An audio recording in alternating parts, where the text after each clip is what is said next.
Lalu bagaimana yang dengan bersifat sosial? Nah, kita jangan sampai hitung-hitungan. Maksudnya kepada Sang Pencipta Allah Subhanahu wa taala. Biasanya berita kriminal yang saya saksikan, Pak Erik, itu meningkat saat menjelang hari raya. Mereka membutuhkan dana. Nah, berarti ada sebuah something wrong gitu dengan ekonomi. Menurut saya apa adanya kita, sehingga akhirnya nanti ini tidak merangsang kita untuk berhutang dan seterusnya, yang sebenarnya ini bukan sesuatu yang simple gitu ya, apalagi kalau dikaitkan dalam konteks manajemen keuangan, kita tidak punya source of payment gitu, tidak punya sumber pengembalian.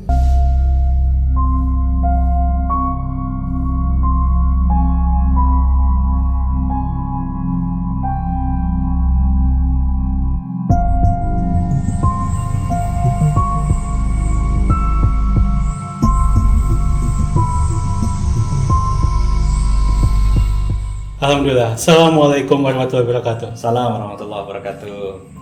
Masya Allah, saya kedatangan tamu lagi di acara saya, Nongki Investigasi Spesial Ramadan. Tetapi yang perlu Bapak ketahui, investigasi kita tidak memanggilkan saksi atau terdakwa atau hal-hal yang negatif, tapi kita memanggilkan pakar, ahli di bidangnya. Anda tahu itu kan? Ya. Anda saya panggil di sini karena seperti berkas yang saya terima, Anda adalah seorang dengan background yang lumayan wow menurut saya. Mudah-mudahan, amin. Amin. Dr. Erik Kurniawan. Makasih Pak Budi. Selaku Ketua Pengurus Yayasan Lasna Salim. Makasih. Dan mempunyai background ekonomi. Ini luar biasa sekali. Saya punya pertanyaan-pertanyaan penting dan mungkin maaf kalau terlalu tajam untuk Anda. Siap. Kita ada di bulan Ramadan, bulan yang penuh istimewa. Dan terkait dengan keuangan, ada hal yang cukup mengganjal di hati saya, Bapak. Kita di sini bulan puasa, yang seharusnya secara konsumsi menurun karena kita sedang berpuasa. Tetapi mengapa Bapak, keuangan di bulan Ramadan ini justru yang saya rasakan ada, dan mungkin kebanyakan orang, kita semakin banyak pengeluaran. Apakah Anda juga merasakan hal yang sama terkait itu? Tanggapan Anda? Ya, saya rasa memang sesuatu yang kalau kita lihat dari sisi kewajaran, saya pikir ini sebuah kewajaran ya, dan fakta memang dari tahun ke tahun kita bisa merasakan langsung konsumsi itu secara otomatis memang grafiknya selalu meningkat ketika bulan Ramadan. Tentu ini tidak lepas dari setidaknya ada dua hal menurut saya ya.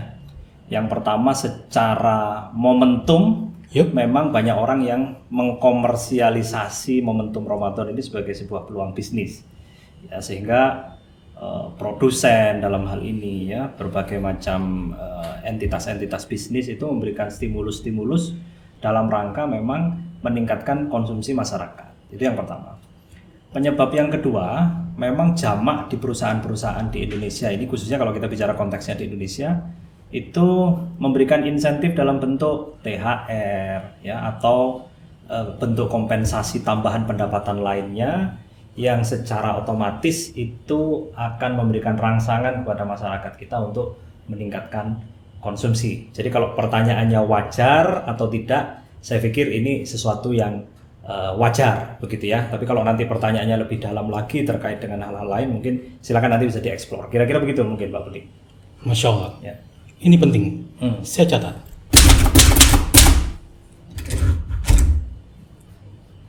Saya jarang main ginian, Pak. Tapi kita akan lanjut kembali dengan pertanyaan Oke, siap. Tadi Anda menyentuh hal THR. Ya. Nah, yang ingin saya tanyakan kembali, Pak. Berbagai masyarakat dengan berbagai elemen, ekonomi ke atas, ekonomi ke bawah.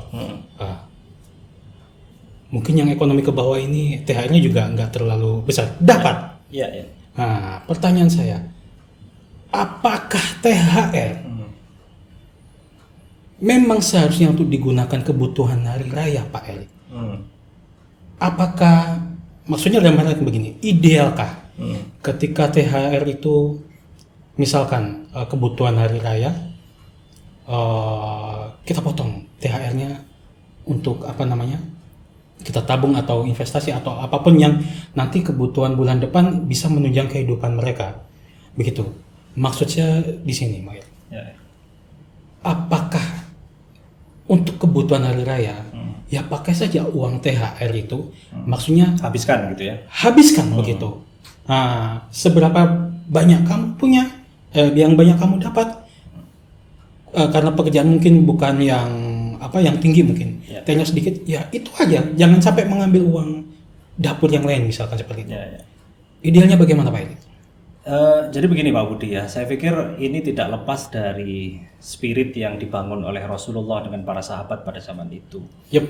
Ya, dimana Ramadan itu tetap harus menjadi satu momentum peningkatan ibadah. Ya, itu yang perlu digarisbawahi, gitu ya. Adapun atribut-atribut turunan lainnya dalam rangka menyemarakkan, dalam rangka mengisi Ramadan itu tidak boleh lepas dari konteks peningkatan ibadah. Ya, maka sebenarnya kenaikan konsumsi kita itu harus kita niati juga dalam konteks untuk mensupport semangat ibadah kita, gitu ya, Semangat ibadah. Iya, semangat ibadah. Jadi menurut saya begini, kalau pertanyaannya tadi terkait dengan THR itu kira-kira manajemennya seperti apa, gitu ya. Yup. Yang pertama menurut saya tadi niat dari segala sesuatu itu harus diawali dengan niat untuk meningkatkan ibadah di bulan Ramadan dulu. Sehingga nanti konsumsinya ketika itu konsekuensinya harus meningkat, tidak semata-mata sekedar konsumsi meningkat yang punya dampak terhadap israf gitu ya, berlebihan, pengeluaran yang berlebihan. Tapi semangatnya dalam rangka menjadi support system dari peningkatan kapasitas ibadah kita, gitu ya. Nah, salah satunya menurut saya yang paling penting adalah bagaimana kita bisa memberikan alokasi yang proporsional terhadap income tambahan kita. Ini kan THR ini kan income tambahan, irreguler, ya. Kalau menurut saya, hemat saya, yang pertama, karena konteksnya ibadah, maka yang pertama prioritaskan untuk sesuatu yang sifatnya wajib. Apa itu? Zakat, ya, zakat. Ketika kita memang sudah memenuhi nisab untuk menjadi muzaki, gitu ya. Maka yang harus menjadi prioritas pertama adalah bagaimana kita mengalokasikan untuk kebutuhan zakat itu dulu. Baru sisanya, ya, konsumsi dan kebutuhan komplementer, ya. Tentu tidak perlu perencanaan yang sangat detail item per item apa saja yang mau kita beli, tapi setidaknya ada besaran cost allocation yang sudah kita sisipkan, yang sudah kita siapkan untuk konsumsi sekian, untuk kebutuhan Ramadan sekian, untuk kebutuhan saat Lebaran sekian, gitu ya. Karena kita tidak bisa hindari ada faktor budaya di situ, gitu ya. Betul sekali. Budaya Ramadan, kita berbagi kepada saudara, kepada sanak saudara, kerabat kita, ya. Nah, itu juga sesuatu yang tidak bisa dihindari, ya. Tentu itu juga harus dialokasikan sejak dari awal. Dan yang tidak kalah pentingnya juga Pak Budi, ingat ada satu momentum yang luar biasa yang secara momentum tidak lama setelah Syawal. Apa itu? Idul Kurban, gitu ya, Idul Kurban. Bisa jadi kalau kita mengalokasikan dana THR kita secara proporsional, insya Allah itu juga bagian dari kemudahan kita untuk melakukan Idul Kurban. Ya, setidaknya mungkin separuhnya dari porsi kurban kita atau bahkan mungkin lebih. Kira-kira begitu mungkin. Diutamakan yang bisa meningkatkan kualitas ibadah. Betul, betul. Masya Allah. Ya. Termasuk ibadah bukan Pak? Untuk kita mudik bertemu dengan silaturahim kepada orang tua. Ya. Ya, Islam ini memberikan perspektif ibadah ini sangat luas kepada kita. Ya. Betul. Salah satunya adalah perspektif silaturahim gitu.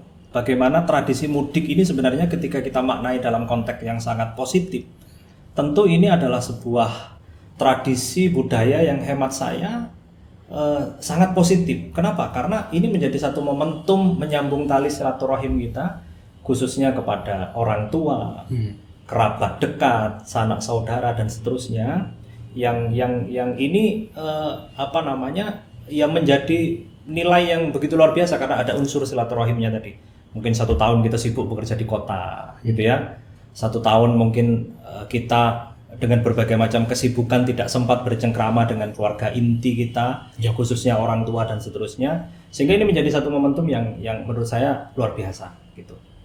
Sehingga dalam konteks ini ya ini bagian yang tidak terpisahkan dari ibadah dan juga tidak terpisahkan dari manajemen keuangan Ramadan tadi. Karena harus ada alokasi juga untuk itu. Gitu. Betul sekali. Nah, terkait alokasi, bentar Pak, ini penting sekali. Saya catat dulu Pak. Ya. Bentar lagi. Terkait saya tadi melihat dari yang Anda perbincangkan perlu adanya alokasi dana atau manajemen dana maksudnya terkait Ramadan dan juga hari raya terutama besar-besarnya di situ. Ya. Nah, saya pernah ada kejadian Pak Erik. Nah, yaitu saya pernah melihat sebuah tayangan di berita, berita di media sebelah lah. Oke. Terkait dengan ini sifatnya global, tapi saya akan kerucutkan di Ramadan, Pak Erik. Yaitu tentang pencatatan keuangan pribadi, bukan perusahaan, bukan apa. Pribadi atau yang sifatnya keluarga, Pak Erik. Nah, yang ingin saya tanyakan adalah perlu nggak sih kita, Pak Erik, mencatatkan keuangan, mencatat ya, tertulis ya, keuangan kita pribadi atau keluarga, Pak Erik, terutama di bulan Ramadan ini kan, karena Ramadan yang kita tahu ada hal-hal yang bisa men-trigger kita untuk konsumsi lebih tinggi akhirnya. Nah, perlu nggak kita catat, kita atur, karena rekan saya mengatakan kalau dicatat, apalagi kita Ramadan, lalu bagaimana yang dengan bersifat sosial? Nah, kita jangan sampai hitung-hitungan. Maksudnya kepada Sang Pencipta Allah Subhanahu wa Ta'ala. Apakah perlu beramal juga kita catat hal seperti itu? Nah, sedangkan pencatatan semua kan harus A sampai Z. Nah, masuknya, keluarnya. Menurut Pak Erik bagaimana? Dan mungkin juga bisa nantinya memberikan ini Pak Erik, tips untuk manajemen keuangan kita terutama di bulan Ramadan dan hari raya. Ya, baik Pak Budi. Jadi ini tidak bisa dipisahkan dari konteks perencanaan keuangan ya. Ya, merencanakan sesuatu itu dalam Islam adalah sesuatu yang sangat penting ya, sehingga Islam menganjurkan kita untuk merencanakan sesuatu, tidak terbatas pada aspek keuangan ya. Nah, ketika kita berbicara spesifik terkait dengan perencanaan keuangan, maka hemat saya melakukan perencanaan itu juga menjadi hal yang sangat penting. Tinggal bagaimana nanti teknisnya yang mungkin bisa jadi kita bisa berdebat pada bab ini ya, teknis pencatatannya. Kalau menurut saya adalah yang terpenting bagaimana kita bisa mengalokasikan atau melakukan pengelompokan kebutuhan. Kalau konteksnya Ramadan, kebutuhan Ramadan dari aset atau dari dana yang kita miliki, khususnya dana liquid ya dalam hal ini ya. Jadi bagaimana kita bisa melakukan cost allocation gitu ya, rencana-rencana pengeluaran yang sifatnya besaran-besaran saja, tidak harus didetilkan item per item. Saya mau berencana membeli garam sekian gram gitu ya, gula sekian kilo dan seterusnya, enggak. Tapi kita bisa memberikan satu pagu gitu ya, kalau bahasa anggaran itu pagu anggaran yang sifatnya gelondongan untuk konsumsi sekian ya, untuk untuk sosial sekian begitu ya. Kalau sosial tuh konteksnya mungkin tambahan di luar kewajiban ya. Yang kewajiban tentu zakat. Jadi kalau menurut saya adalah yang pertama yang harus dialokasikan terdahulu adalah dalam hal ini yang wajib dulu, apa itu? Zakat. Nah, baru kita setelah zakat kita alokasikan, maka sisanya bisa kita alokasikan untuk kebutuhan yang lain, include di dalamnya kebutuhan konsumtif dan kebutuhan yang sifatnya komplementer gitu ya. Nah, jadi itu besarannya menurut saya, sehingga kita bisa nantinya memberikan warning kepada diri kita sendiri, oh Ramadan ini pagu anggaran konsumtif sudah berkurang loh, tinggal sekian, sehingga jatah untuk buka puasa bersama dengan keluarga mungkin kita atur tinggal sekian kali, atau dalam satu bulan kita cukup 2 kali misal buka puasa bersama, enggak tiap hari. Kalau tiap hari berarti anggaran kita terancam dari sisi pagu anggaran konsumtif gitu ya, kalau itu kita maknai sebagai sesuatu yang sifatnya konsumtif ya. Demikian juga kebutuhan-kebutuhan yang lain, menurut saya juga salah satunya adalah kebutuhan pakaian baru, baju baru dan seterusnya gitu ya. Itu menurut saya dalam konteks hari ini sifatnya komplementer saja ya, tapi semangatnya memang dalam Islam itu bagaimana kita menggunakan pakaian atau libas yang terbaik, pakaian yang terbaik. Tentu pakaian yang terbaik ini kan tidak harus kita membeli baru, ya. Betul. Nah, kalau kita memang sudah punya stok pakaian terbaik yang kita miliki, ya tentu tidak harus wajib kita beli di momentum bulan Ramadan, ya. Sehingga kita bisa alihkan alokasi itu untuk sesuatu yang sifatnya, kembali ke statement saya yang pertama tadi, menambah spirit ibadah kita. Kira-kira begitu, Pak Budi. Menambah spirit ibadah. Ya. Ya, luar biasa Pak Erik, apa yang Anda sampaikan penting sekali Pak Erik.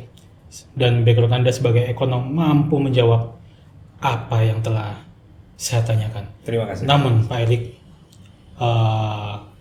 ketika saya melihat di berkas Anda Pak Erik, mungkin dengan background Anda, pernah nggak ada pengalaman Pak Erik yang Bapak Erik lihat di masyarakat begitu, kesalahan-kesalahan yang dilakukan orang terkait ekonomi di bulan Ramadan dan hari raya? Karena terkadang, mungkin nggak terkadang Pak Erik, biasanya berita kriminal yang saya saksikan Pak Erik itu meningkat saat menjelang hari raya. Mereka membutuhkan dana. Berarti ada sebuah something wrong gitu dengan ekonomi. Terlepas tuh dari apa yang mereka dapatkan, maksudnya seberapa banyak yang mereka dapatkan Pak Erik ya. Mungkin ada nggak kesalahan-kesalahan yang bisa yang pernah Bapak Erik temui di masyarakat? Pengalaman Pak Erik? Ya tentu banyak ya. Ini fenomena sosial yang biasa saja kita amati dalam konteks keseharian, wabil khusus kalau kita konteksnya Ramadan ya. Lagi-lagi terkait dengan statement saya sebelumnya, karena memang muncul persepsi di tengah masyarakat kita, ya ini ada unsur budaya, ada unsur sosiologis juga, di mana mereka menjadi seakan-akan kewajiban pada saat hari raya mereka punya sejumlah uang tertentu gitu ya, untuk bisa dibagikan kepada sanak saudara dan seterusnya. Termasuk juga ada sisi-sisi yang sifatnya mungkin sosiologis begitu ya, kepingin nampak punya uang gitu ya. Apalagi kalau ketemu saudara. Ketemu saudara mungkin dari desa, dari kampung, bekerja di kota, kita dianggap sebagai simbol kesuksesan. Betul. Pulang, kalau kita seakan-akan hidup sebagaimana umumnya masyarakat di desa dianggap tidak sukses dan seterusnya. Sehingga tuntutan ini juga menjadi berdampak secara sosial, karena diantaranya adalah ketika mereka tidak bisa penuhi kebutuhan-kebutuhan itu, lalu mereka mencari jalan keluar, yang ternyata jalan keluarnya ini adalah jalan-jalan yang tidak pas ya, yang bahkan kriminal begitu ya.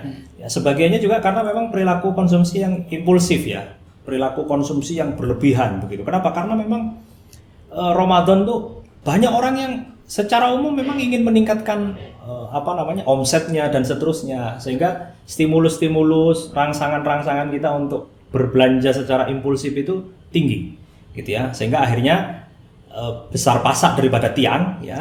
Ketika mereka tidak bisa penuhi, ya akhirnya mereka mencari jalan-jalan yang tidak seharusnya, tidak dibenarkan dalam konteks agama. Itu Pak Budi penyebabnya secara umum. Kalau itu dihubungkan dengan, dalam artian gini, seperti Pak Erik bilang, ketika saya di kota, ketika saya pulang mudik, dianggap sebagai saudara-saudara saya, simbol kesuksesan. Saya harus menjadi orang sukses di mata mereka, begitu. Dan juga unsur-unsur budaya yang lain. Dan ternyata ekonominya tidak seperti itu. Untuk memenuhi itu Pak Erik, dan juga unsur-unsur yang lainnya seperti Pak Erik bilang yang terkait budaya, boleh nggak sih Pak Erik kita akhirnya mengambil alokasi lain, dalam artian ini pinjam begitu, atau berhutang mungkin dengan kerabat atau apapun itu Pak Erik, untuk menambah, dalam artian memenuhi hal-hal tersebut? Bagaimana tanggapan Anda Pak Erik?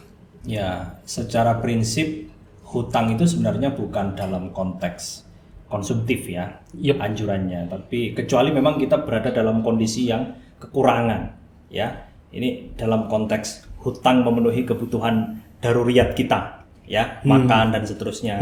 Ketika kita memang tidak memungkinkan meminta kepada orang lain dan seterusnya, maka hutang itu bisa jadi solusi. Tapi kalau dalam konteks yang tadi Pak Budi sampaikan, menurut saya kita ini memang perlu untuk bisa hidup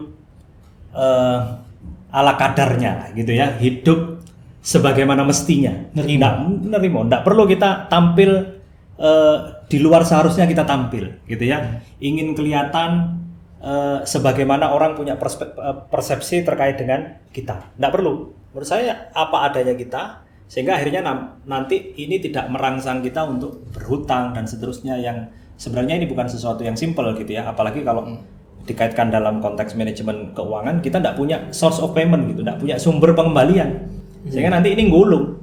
Jangan-jangan permasalahannya nanti akan baru selesai ketemu Ramadan berikutnya lagi. Aduh. Nah, itu ketemu Ramadan berikutnya lagi dan kita berhutang lagi. Nah, kita apa adanya, begitu ya. Tentu menurut saya ketika kita punya manajemen yang baik, ya. Sebenarnya Ramadan itu pada sisi yang lain juga bagian daripada penghematan kalau kita bisa melakukan manajemen ya. Ini sebagiannya jawaban gurau ya. Jadi misal bagi mahasiswa gitu ya, bagi mahasiswa. Sebenarnya ini momentum. Kalau kita selama ini punya pengeluaran rutin makan malam yang harus kita bayar sendiri, kalau kita niatkan untuk sholat berjamaah di maghrib dan sekaligus mendapatkan buka puasa bersama gratis, yang sekarang jamak diberikan oleh masjid-masjid di perkotaan, menurut saya itu juga bagian daripada upaya penghematan sebenarnya. Betul. Yang itu bisa dilakukan oleh para mahasiswa. Di satu sisi kita bisa sholat berjamaah di masjid, di sisi yang lain kita juga mendapatkan buka puasa gratis. Gitu. Nah, ini juga bagian dari kreativitas ini. Betul sekali. Ya. Dan banyak sekali kreativitas yang bisa digali kalau seperti itu Pak Erik ya. Betul. Masya Allah. Ya. Pelajaran sekali Pak Erik. Oke Pak Erik. Ini luar biasa Pak Erik. Dengan berkenan Anda seorang ekonom, Masya Allah terjawabkan apa yang menjadi pertanyaan. Gitu ya. Amin. Terutama di keuangan selama Ramadan dan juga hari raya nanti. Dan Pak Erik mungkin bisa menyampaikan ke kita Pak Erik sebelum kita closing, pesan-pesan apa yang bisa kita terima menjelang closing ini Pak Erik di acara ini terkait keuangan dan juga Ramadan ini untuk kita semua Pak Erik. Ya, menurut saya yang terpenting ibadah first ya. Ibadah first. Ya, dahulukan ibadah. Lain-lain itu jangan terlalu dihiraukan berlebihan ya. Keuangan dan lain-lain ya. Itu kita mengalir saja sebagaimana umumnya keseharian kita sebelumnya ya. Dan insya Allah ketika kita mengutamakan ibadah, maka insya Allah kebutuhan-kebutuhan lain akan dipenuhi Allah Subhanahu wa Ta'ala. Itu aja mungkin keyakinan saya, Mas Budi. Masya Allah, luar biasa. Amin ya rabbal alamin. Penting sekali. Ibadah terutama ya. Karena ini Ramadan. Betul. Harusnya ibadahnya dulu yang dilakukan. Iya. Bukan malah gaya hidup. Iya. Apalagi budaya yang mungkin menghabiskan banyak pengeluaran kita. 10 hari terakhir kita terawihnya di mall. Saya berarti.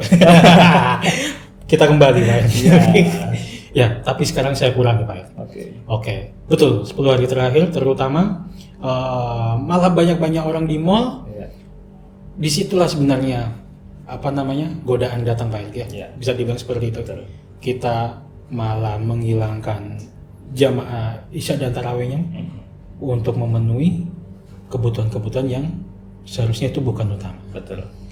Luar biasa Pak. Betul Pak Budi. Betul. Sepakat saya.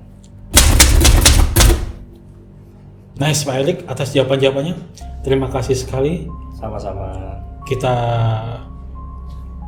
berharap semoga di Ramadan ini Pak Erik menjadi Ramadan yang luar biasa berkah untuk kita semua. Amin.